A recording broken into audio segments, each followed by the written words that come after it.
Hello, it's Monday, May 18th. It's the 100th anniversary of the birth of Karol Wojtyła, who later became Pope John Paul II.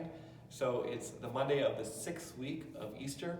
And yesterday in our Sunday's readings, we had the second reading from the first letter of Peter, chapter 3, verses 15 to 18, in which Peter starts out saying, "Always be ready to give an explanation to anyone who asks for the reason for your hope, for your love.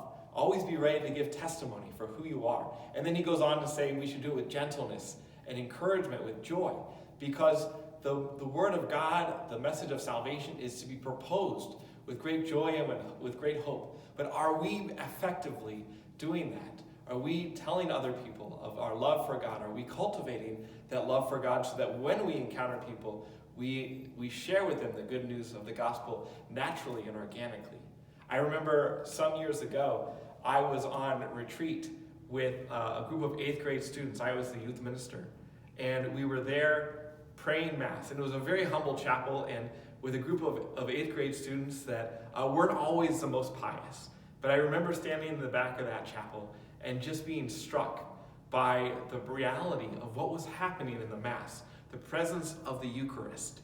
And that I remember being struck with how real that was and how much I understood at that moment the fact that Jesus had come to that humble chapel, to those young men, and revealed himself to them, whether they knew it or not, whether they fully recognized it or not. And that's always been a memory I've had as I've gone through my discernment, preparing for priesthood and now, that Jesus really reveals himself in all moments.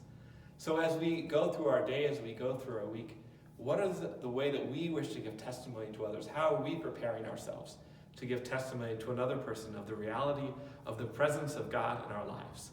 God bless you.